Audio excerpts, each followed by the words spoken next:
Диафан теңдеуін шешіңіз. X куб плюс 2xy минус 8x плюс 2y минус 17 тең 0-ге. Бұл бүгінгі сабақтың тақырыбы. Саламатсыздар ма құрметті оқырмандар, сіздермен бірге математика пәнінің оқытушысы Алсеев Амангелді Гумарович. Бүгінгі сабақта қарастыратын теңдеуіміз диафан теңдеулерді бүтін сандар жиынында шешу. Бұл түрдегі есептер осы тақырыптағы есепті алғашқы қарастырған диафанттың құрметіне диафант теңдеулері деп аталады. Бұл түрдегі есептер 8-11 сыныптар оқушыларына әртүрлі деңгейлердегі олимпиадаларда өте жиі ұсынылады. Сонымен есептің шарты x куб плюс 2xy минус 8x плюс 2y минус 17 тең 0 теңдеуінің бүтін сандар жиынында барлық шешімдерін табыңыз. Бұл түрдегі теңдеулерді шешудің тәсілдері өте көп. Мен ол тәсілдерге арнайы бейнеролик дайындайтын боламын. Бүгінгі ұсынылып отырған есепті көбейткіштерге жіктеу тәсілін қолданып шешетін боламыз. Теңдеуге мұқият ете салайық, қараңыздар. Сол жағында 5 қосылғыштан тұратын өрнек, оң жағында 0 тұр. Ортасындағы 3 қосылғышта жұп коэффициенттер бар, яғни бұлардың әрқайсысы жұп болады. 17 тақсан. Олай болса, бұл өрнектің мәні 0-ге тең болуы үшін x-тің кубы тақсан болу керек. Олай болса, бүтін санның кубы тақсан болуы үшін сол санның өзі тақ болуы керектігін ескереміз. Сонымен біз есептің шартына қарай отырып, x тақсан болуы керек деген тұжырымға келеміз. Сонымен егер берілген теңдеудің бүтін санды шешімдері бар болса, онда x міндетті түрде тақсан болуы керек. Біз осы тұжырымды есеп шығару барысында қолданып уақыт үнемдейтін боламыз. Берілген теңдеуді келесі түрде көшіріп жазамыз. Топтау тәсілін қолданамыз. 2xy пенен 2y-ті бір жақшаға топтаймыз. Минус 17-ні минус 8, минус 10 деп жазсақ, минус 18 болады. Және плюс 1-ді қосып, біз плюс 1 мен x кубты топтаймыз. Және минус 8x пен минус 8 топтайтын болсақ, бізде мына жерде минус 10 бөлек қалады. Қараңыздар, x куб бар, 2xy бар, 2y бар, минус 8x бар, плюс 1, минус 8, минус 10 қосатын болсақ, минус 17 шығады. Біз сонымен ештеңе өзгерткен жоқпыз, тек топтау тәсілін қолдандық. Енді осы үш жақшада ортақ көбейткіш x плюс 1-ді жақшаның сыртына шығарамыз. Дәлірек айтқанда, екінші, үшінші жақшадан ортақ көбейткіш жақшаның сыртына шығарып x плюс 1 деген көбейткіші аламыз. Ал бірінші жақшаны, яғни x куб плюс 1-ді кубтардың қосындысының формуласын қолданып жіктейміз. X куб плюс 1-дің кубы деймізде, кубтардың қосындысының формуласын қолданамыз. Нәтижесінде бірінші жақшадан x куб плюс 1, x плюс 1 көбейтілген x квадрат минус x плюс 1 түрінде көбейткіштерге жіктеледі.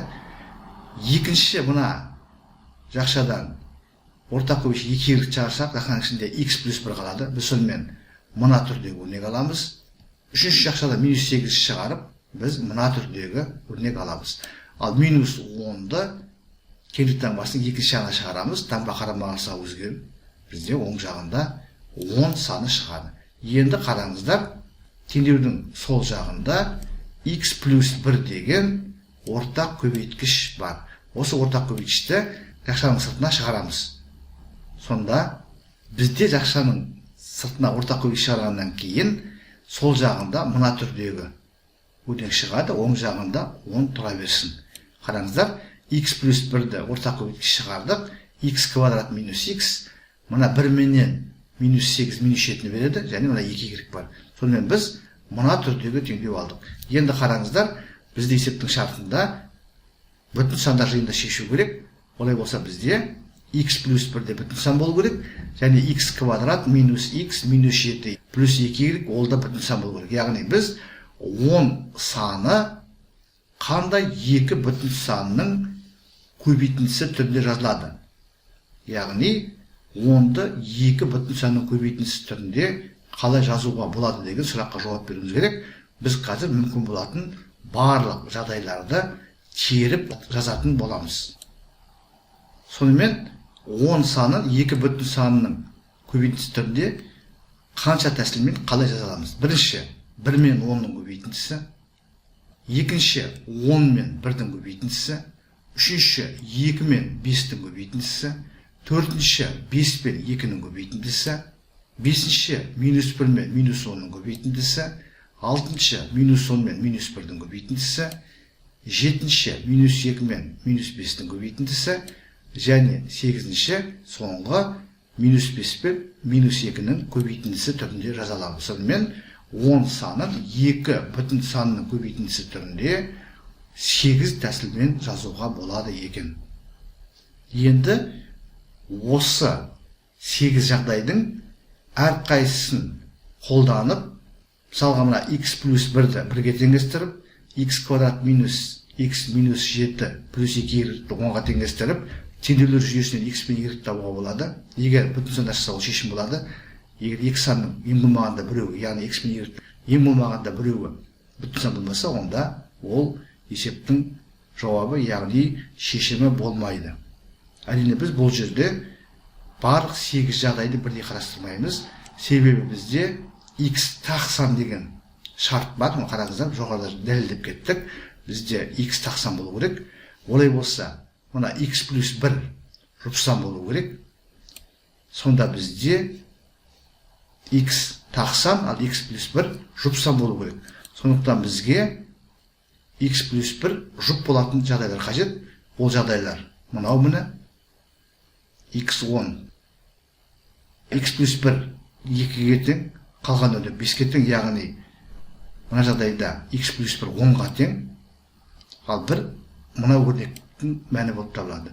Екінші жағдайда x плюс 1 2-ге тең, ал екінші жақшадағы өрнектің мәні 5-ге тең. Сол сияқты әрі қарай мына 5 болмайды. Себебі x плюс 1 5-ге тең болса, x жұп болып кетеді. Сондықтан бізге x плюс 1-дің жұп болады. Тағы да жағдайлар қарастырамыз. Сонда x плюс 1 минус 10-ға тең болу керек. Мына жағдайды аламыз. Және мына жағдайды аламыз.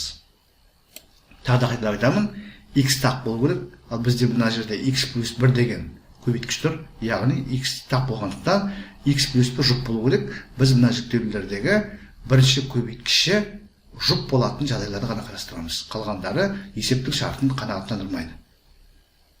Сонымен бірінші жағдай x плюс 1 10-ға тең. x плюс 1 10-ға тең. Олай болса, бұл теңдеуден x 9-ға тең. Осы x-тің мәні 9-ды мына өрнекке қоямыз, және ол 1-ге тең болуы керек. Сонда нәтижесінде қараңыздар, x-тің орнына 9-ды қоямыз. 9-дың квадраты 81. Мына x-тің орнына 9-ды қойдық. Минус 7 плюс 2y тең 1-ге. Әрі есептейміз.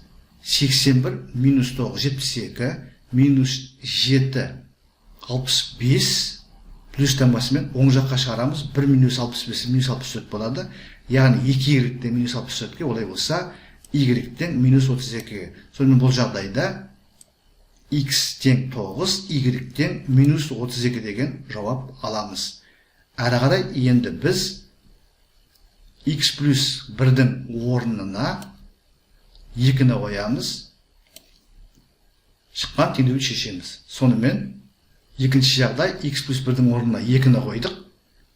Бұдан x-тен 1 деген төбір шығады. Осы бірді апарып мына өрнекке қоямыз.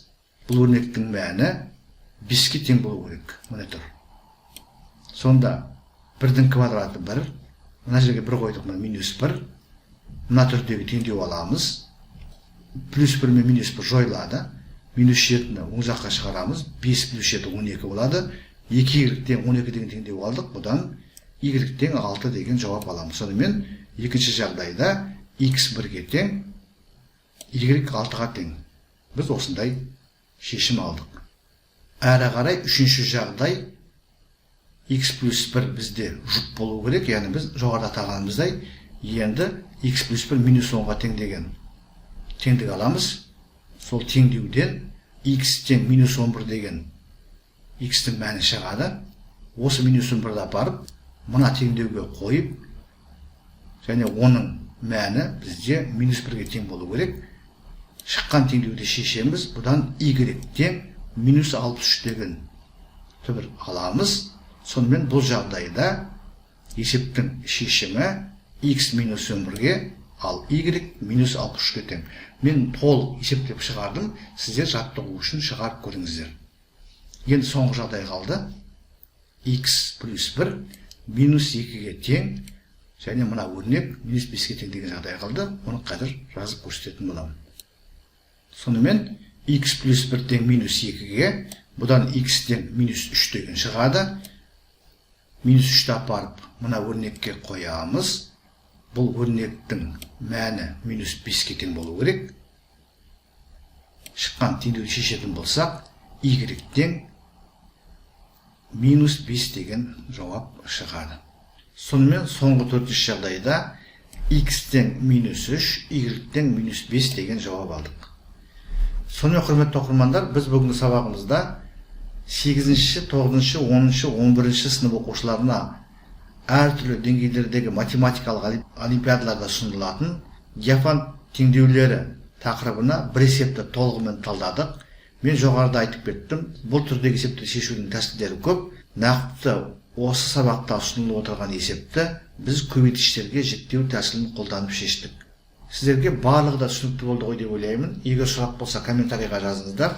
Мен әдеттегідей әрбір сұраққа ұсыныс пікірге ескертуге, толық және нақты жауап беруге тырысатын боламын. Сонымен бұл есеп толығымен шешілді. 4 шешім алдық. x 9, y минус 32. Екінші шешімі x 1-ге тең, y 6-ға тең. Үшінші шешімі x минус 11-ге, y минус 63-ге тең. Және төртінші шешімі x минус 3-ге, ал y минус 5-ге тең. Зейін қойып тыңдағандарыңыз үшін көп рахмет. Келесі кездескенше.